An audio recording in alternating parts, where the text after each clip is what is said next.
All right. Good afternoon, everyone. Rich Swerbinski with the Mortgage Collaborative, and coming to you today with the first installment of something that's going to be a new, regularly recurring. I still don't know what to call these Zoom session, whatever they are. It's going to be regularly recurring. A session we're calling the Last Week in Mortgage Today. We just had a lot of feedback, really like the evolution of our virtual platform. We rolled it out formally on January 1. We had our conference in February. It was kind of a slow rollout. Then, of course, all the craziness with the pandemic in March. And then we just like immediately started hosting 15 sessions a week on all the things that were happening during that time that our members were really struggling to get their arms around. Really continued with that for like 3 or 4 months. And now we're evolving the TMC Connect platform to more regularly recurring, broad-based topic type sessions. This is going to be a very loose, fun, just kind of half-hour look at things going on in the industry. Myself, and we'll have kind of like a rotating co-host each time we do this. But we've been working to really develop our working groups, our operational excellence working group, our capital markets working group, a few others that are regularly recurring meetings of like industry professionals. So I think you'll see more of that from us on this platform as we go forward. So, but this session, what we're looking to do here again is just a light kind of off the cuff look at what's going on in the industry, keep it to 30 minutes. And for the first installment, happy to welcome my friend, a longtime TMC member and the CEO of Eustace Mortgage, Kate the K. Hey, Rich. How's it going, Kate? Thanks for joining the maiden voyage here. Of course, happy to be your first co-host. Excellent. So how's things in New Orleans? Good. Well, we get the luck of the draw of being on the Gulf Coast. So we are now going into the true hurricane season. So of course it started a couple months ago, but now we're in the thick of it. So that was fun. A new hurdle thrown our way with Hurricane Hannah hitting some that southern Texas and some of our branches being affected. So we're just bobbing and weaving through the hurdles and challenges this year. It's going to be an epic novel, I think, for 2020, but it looks like it's a happy ending for us because we'll take these record profits and bob and weave through the rest. And it's really, I guess that's where we start because it's the talk of the industry right now. I've talked to a bunch of our members these last few weeks, and everyone is really saying the same thing, that they're trying to keep it together right now. It's been so busy for so long. There's no let up. I just did the TMC benchmark executive summary, the June data. Record app month, like up 13% over May apps, which was a ridiculous app month in itself. How's just your team and the staff, ops staff in general, holding it together? They're holding it together. It's been crazy, just like it has been for everybody else. We have amazing people, so they've really done what it takes to get us through all of this. We're almost triple our normal volume, and we luckily has started hiring here for about the last 60 days. We've added some folks, but prior to that, it was just our existing staff keeping it all together for us. So it was good. We started seeing much more substantial refinance volume than our company has ever experienced. We're about 50-50 mix, but previous refinance booms, we were still 70% purchase business. So this refi boom was substantially different, and I find that interesting too because I heard a stat on the call with Informa that you guys hosted last week. And they talked about how IMBs were gaining market share on the refinances. And I think a lot of that probably has to do with some of the sales boomerang and our other vendor relationships that we have with TMC. But I found that to be an interesting stat, and that's definitely held true for us as well. Just record refinance volume compared to previous booms where we did not see this. Yeah, and like historically, like the premise of IMBs gaining market share during a refi boom, kind of crazy. Banks, right, with those big books Yeah, of customers, and typically their sweet spot. But I think you're right. I think that a lot of the tools that help you identify refinances and get to those people quicker, probably a little bit quicker adoption from the IMB community. for sure. Yeah. And then we see new home sale data stats came out recently for June, and they were like off the charts, like beat expectations. It was the highest levels in 13 years. So just a sign that, I think what we're seeing, right, you know better than me, but like, the spring buying season Yeah. kind of now here it is, right? Yeah. Well, I also saw recently Redfin said that they had about 50% of their properties in bidding war. So, I mean, you know what the market looks like right now.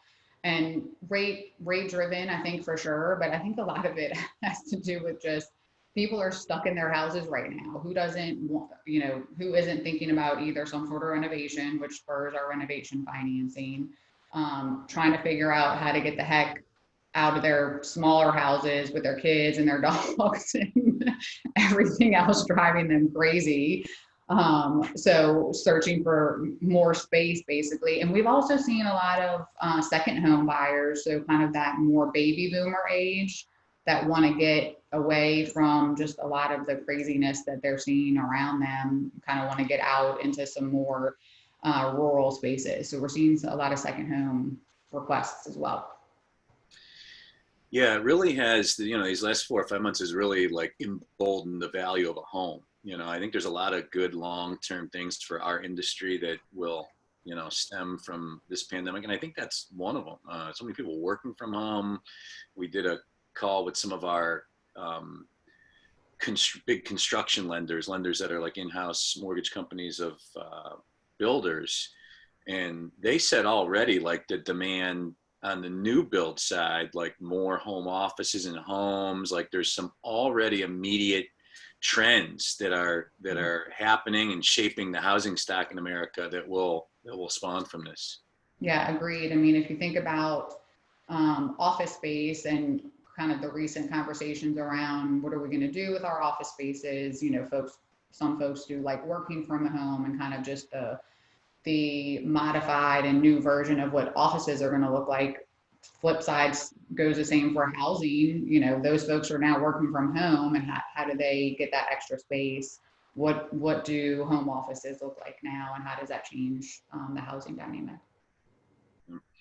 One stat I saw from the new home sale data was the average buyer was 47 years old, which is much older than your normal median buyer, which I think tells me two things. One, what you said earlier is right. People that already owned homes are either buying nicer, newer ones or upgrading in some way. And that a lot of the employment affection of this has affected maybe younger people in more service industry jobs, and maybe employment from 35 to 60 has not been impacted as broadly.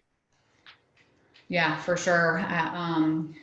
It's been a lot of talk in New Orleans about more so with the renter population and just kind of how they're much more drastically affected by everything that's going on, which of course leads us to our investor properties and folks that still have mortgages, but the renters are really the ones struggling. And it is, that I think, lower socioeconomic and also lower age folks. But it's a big concern around here in New Orleans. I was reading about it this morning, and it's pretty concerning for me. I think they talked about kind of the housing and housing payment compared to what folks make. And New Orleans, it seems like is going to be one of the hardest hit cities for everything that's going on. So of course the CARES Act is here expiring on the 31st. So that eviction waiver folks will be able to be evicted again, and then the $600 a week pay is not there anymore. So we'll see how this next act goes with that HEROES Act, which I liked a lot better because it's more specific towards housing than it is just $600 a week. It's more specific towards rent. And that's the folks that we really need to help keep in those homes, and also the landlords get paid for their monthly rent. Yeah. I think one other thing too, just as it relates to affordable housing, that could be a byproduct, a negative byproduct of what's going on right now with rates so low. Purchase demand we're seeing so high, bidding wars all over. I live in Northeast Ohio. It's not like a bidding war, part of America, but like, any home that's on the market is going immediately for asking or typically above. Yeah. Driving prices up. I mean, I think we already kind of had an affordable housing crisis. Some people have used that word in America already. But one of the byproducts of all this is just, it's driving home values up, right? Yeah, for sure. I think the housing inequality is definitely going to be clear and worsen through all of this, because again, the folks that are affected are typically ones that were affected before, but now affected much worse. Whereas, others are able to move up into larger homes and do the things that they want to do because of the lower rate. So, refinances get to save $100 to $300 a month, whereas you're talking about our renters or that housing inequality, that housing gap, they don't have that opportunity. Yeah, absolutely. It'll be interesting to see how that all plays out, because just the early data on values is, I think when we look at the home value data, when we get closer to the end of this year and early next, you're going to see some sharp spikes, and who knows what impact that will have short and long term, but definitely one of the byproducts of what is going on right now. So, Yeah. So staff wise, you guys are rocking and rolling. It's got to be busy as hell. You guys are a very tech forward company. One thing I've been asking our members is like right now it's tough to focus on anything outside of just, closing out your pipelines and getting loans closed. Yet technology is emerging very quickly, continually in our industry. Feels like, I'm not saying you guys are doing this, but just in general, lenders have like, all right, I'm not looking at anything technology wise in the last 6 months. For sure. Implementing technology, even some that we had kind of already started to move forward with, it's just hard. I mean, I was saying we were basically pulling people out of closets and out of every office that we could find to help process loans. Like if you ever processed a loan, you were processing loans these last 2 months. And, that takes folks off of more technology focused products that we were implementing to just get through what we were trying to get through in everyday life. So yeah, I see the effects and this is having on that implementation process, which, you're kind of taking 2 steps forward, 2 steps back, because, if you had implemented the technology and pushed through with whatever, bot you were building or various things that you were trying to accomplish, maybe you wouldn't have the work capacity and work issues there, but it's just impossible to get through it all for sure. Yep. Moving on to another topic, some big news that came out yesterday morning.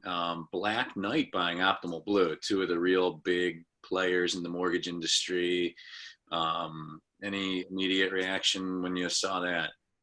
So I have viewed Black Knight. They are a partner of TMC, and I have viewed their LOS and kind of the products that all go along with it. And it was a really cool and interesting product. It didn't seem like to me that they had gained much market share. And I think them grabbing Optimal Blue really shows that they're going to be a player in this, because they know Optimal Blue has a ton of loyal users and that they should be able to gain some market share.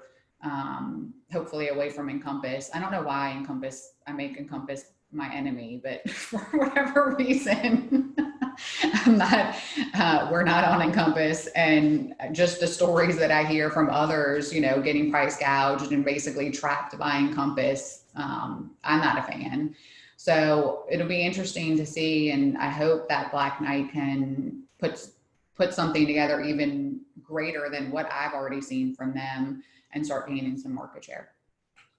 It's going to be interesting. I looked it up because I know they've made a bunch of acquisitions these last few years. 7th acquisition in the last 4 years. eLinks for documents, Motivity, business intelligence, Heavy Water, artificial intelligence, Ernst Publishing, which is LEs and CDs, Compass Analytics, Hedge Advisory, Collateral Analytics, which is like real estate analytics and tools, and now Optimal Blue, product pricing engine, some other things they do. So it's been a very systematic approach to M&A, things that they're kind of folding in under the Black Knight umbrella. So Yeah, very cool stuff for sure. And we need another major player. Well, I mean, the way, it seems like this is going is two mega kind of providers in the mortgage industry software side. Ellie Mae obviously has huge market share. They were acquired by a hedge fund, Thoma Bravo, it was a couple of years ago now. And Black Knight, which was, servicing software and typically LOS for real big originators. Now they're clearly trying to go downstream, but it seems like the way it's going is like the mano a mano showdown here. Yep. Yeah. Everybody could use some good competition. Yeah. Be interesting to see how that plays out. So on the one thing I wanted to ask you about is just on everybody's trying to hire right now. It's tough to hire LOs right now. They're all sitting on, profitable pipelines, but operations, I've never seen a fervor on ops hiring and recruiting like I've seen these last couple months. It's crazy. Yeah. I get emails probably, 10 times a day from recruiters that are, they're representing processors, they're representing underwriters, they're representing whoever. And, what do you need basically? So I can't imagine. I mean, it's a feeding frenzy for sure for recruiters, just because everybody needs to hire at this moment. And then, loan officers, it's a good opportunity out there for recruiting loan officers because there's a lot of companies that aren't doing the right things right now, and makes it nice for companies that are doing the right things to be able to kind of show off. Yeah. Before we get back to that, I see a note in the chat and from Kyle Johnson, First Security of Washington, forming Cana Holdings to hold it all too. I'm assuming you're talking about Black Knight, Kyle. Oh, yeah. Interesting. Yeah, I saw that. Yeah, I've gotten a bunch of those emails as well. Just recruiters representing groups of ops people. I've never seen that like this, where they're all over the place. Yeah, as I had mentioned earlier, we've been lucky to add spots, and I know, others are struggling to add positions or add them quickly enough. So we've been really lucky to add really across all, all areas: processing, underwriting, closing, compliance, post-closing. We've had great people that are joining us throughout this process. And, I think it has a lot to just do with, word of mouth about your company and what you're doing and what you're representing, and hoping that people want to join you in the process. We haven't, I don't have any secret sauce to recruiting. People have asked, how are you adding people? I think one thing is we're not particular on location. We've always had a remote model, and we're still good with that remote model. So it has made it easier for us, where some folks are, want that localized in whatever area their headquarters is, more centralized folks. And we've always had a much more remote and decentralized model. So that's made it a little bit easier for us to find people in all areas. We're not doing, crazy sign-on bonuses or any out of the norm pay when we're adding on people. So I think it's just a lot about being genuine and transparent in conversations when you're recruiting folks, and hope that they're the right fit for your company. Just like all Zoom video interviews, is that how you guys are handling it? And is there any region you don't care? There's just zero care where the person lives. For sure. I mean, of course, we attempt for it to be in a state that we already have employees, just, for less paperwork and whatnot in HR, but we don't have there's no restriction. If it's the right fit for our company, we make the hire. Yeah, because we're getting ready to add a person or two to our staff, and we've done phone and video interviews and stuff like that, but we've always met people in person. Maybe I'm old school. It's weirding me out a little bit, not able to do that, but that seems to be the new norm. So No, it's definitely strange to not sit with people face to face, and to, only exclusively do phone or some sort of video chat. We have hired some folks in our New Orleans office, and it's been interesting. The first day is we're in a limited crew to begin with, and the first day for anybody right now, it's just, I don't feel like you can bring your culture into the first day with where we are.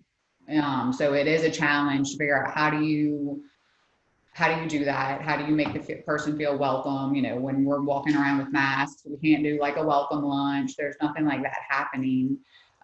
Same thing, you're shipping people equipment. They're never experiencing kind of that first day anymore. So just kind of strategizing on how to make folks feel that culture and feel welcome into the company without ever sitting with anybody face to face. And it's a lot of Zoom, and it's Zoom meetings and congratulatory emails and, little packages here and there, fun goodies that just make people feel welcome. it's funny. I was just about to ask you about that because, I think outside of just the issues associated with just a massive pipeline, getting loans closed and put through and all that, the number one thing we're hearing for lenders in terms of challenges is that piece. I think everybody is worried about retaining their op staff. Yeah. Everybody's trying to add new op staff. So you're trying to instill your culture to your existing employees. You're trying to embed your company culture into new employees. Yeah. Much more difficult to do, obviously, remote. And it's something we're thinking about at TMC. Like, how can we help our members in that arena? I think, we're going to go down the path soon here of, some sort of video networking series just in and around that topic precisely. Is just, ways to embed, instill your company's culture in a climate where everybody's remote, because it's not easy. No, it's not. It's a different challenge, and it's a challenge that is in multiple departments, because you can think that you're taking the steps that you need to instill that, but if your management's not doing the same, then it doesn't go throughout the company. So it's a new way of looking at things and having to do things differently. For our culture, we've tried to do kind of a company perk, let's call it, once a month. So we haven't done any retention bonuses where we're paying out. I've heard of lots of people doing retention bonuses. I liked one that I heard, which was they gave them a retention bonus, but I think they had to pay it back plus like double if they left. I thought that was an interesting strategy. But we haven't done anything like that. We just try to keep it fun. Do company perks where we can. Simple things that don't cost a lot of money. Pizza deliveries to everybody's houses, which it's more about the touch and the organization of what we're doing than it is about any dollar value. It's to show people that we truly appreciate them. So it's a lot more effort and energy than it is about dollars. So, it's a pizza night, it's a silly quarantine survival kit, things like that versus, any sort of big retention bonus payouts. Yeah. More of our culture. Again, it's just all about your culture. Right. And it's all, and you guys had a remote model previously, but a lot of these companies, everybody was brick and mortar. It's been a real big adjustment. I think out of the gates, it was just like people were happy to have a job and not be furloughed in March and April, and things were busy and people, I'm at home now, cool, and combination of that and business, and May and June, like, man, damn, it's still busy. And now people are just like, all right, I'm ready to go crazy.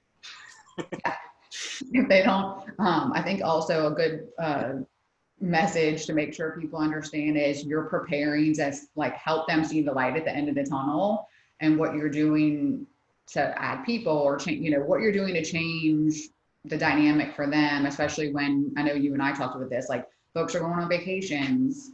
Other folks haven't been able to take a single vacation because they're overworked.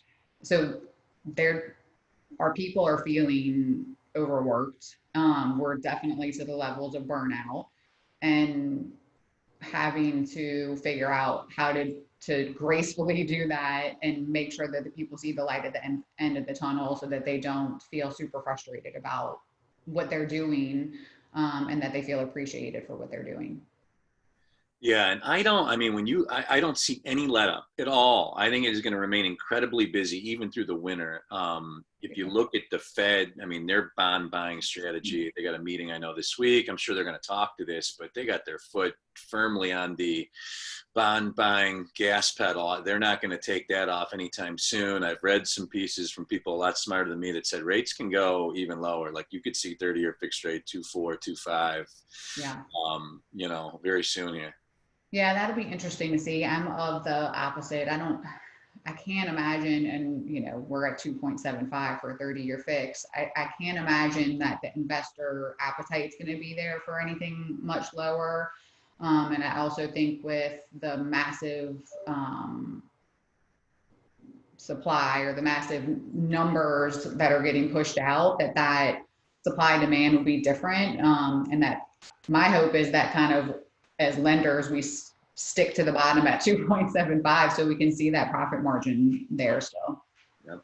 I was talking to one of our heads of ops late last week, and she's just like, she said, I'm pulling a new app report every morning, like just praying that there's nothing there because of the just the managing the staff and throughput. But we've got just a couple minutes left. Did have a question come in on the Q&A. Actually, a couple questions. Are you experiencing any delays in getting loans purchased by the agencies or aggregators? For sure, 100%, all across the board. Agencies, it's because of the note custodians taking longer. So adjusting our process there to try to speed up that note delivery so that it shortened the time frame there, because we were still seeing almost 14 days when we were delivering direct to agency. And then aggregators are just at their mercy at this point, and it's definitely I would say it's about 5 days longer dwell time for us on average for our aggregators. And then another question: how are you planning to manage staffing levels once the refi wave ends? So that's a great question, and why I held off as long as I did. And I think a lot of people held off as long as they did on hiring, because we've all had to deal with RIFs, and nobody wants to do it. Me in particular, I care about people too much. So I definitely held off for a long time on considering hiring, and our company's growing. So, we very much have kind of calculated plans for growth, and our strategy is to offset once the refis die down, to offset that with our growth with originators. But yeah, I mean, that doesn't always work for everybody, and that makes it really hard and more of a consideration for outsourcing. Are any new hires, like the whole last one in, first one out, as volumes fluctuate, like demanding any kind of guarantee, like, that I won't be? Well, I just said, of course, as we're hiring new people, if they don't ask those types of questions, then they're probably not a long-term fit for us, because maybe they're just looking for, some sort of big sign-on bonus or something different, because it is hard. I mean, it is crazy to think like, well, now's a good time to move, because that folks are thinking just that they're the last one in, so they'll be the first one out. So it's again, transparency on our long-term vision and executing on that vision. Yeah, and I think, one thing that's the whole ops staff movement and recruiting thing, again, I've never seen it like this, and it's been busier than this before. I think part of it is like operational personnel feel like, okay, I'm work from home now. I can work from home. Like I can work for anybody in America. And, I don't just have these 6 lenders in Cleveland as options for my services. And so that's a whole different dynamic that is really changing as well. So for sure, I think that's probably opened people's minds to understanding what else could be available to them out there, which is why all the recruiters have groups of underwriters that they're representing, or groups of processors. Yeah, like Cleveland is a low cost of living market. There's a lot of big mortgage companies based out of Cleveland: Union Home, Cross Country, Nations, 4 or 5 others. And, just knowing those companies, it's in a strategic advantage to them. They can hire processors here for 41,000 a year and underwriters for 70. But it seems like that is going to be like all leveled out as we go forward. And it won't I matter. agree. Yeah, I completely agree with you. And it's interesting because it's more opposite here in New Orleans. We don't have multiple, it's me as an independent. There's not a ton of mortgage companies, available there's some bank owned, bank backed, but you know how that goes. It's just a different world. So I totally agree. I think it makes the smaller town folks are going to realize that they have different opportunities, probably will level out the playing field on income for the vast majority of folks in the business, and you won't see where, pockets of regions are lower paid. Crazy, crazy times, crazy year. It's been nuts. So, but Kate, thank you for joining me. Always good to chat with you, and appreciate it. And for all the attendees, thank you for joining us. And we'll be distributing this out to the member base as well. So, but thanks to everyone, and have a great afternoon. Bye, everybody. Bye, guys.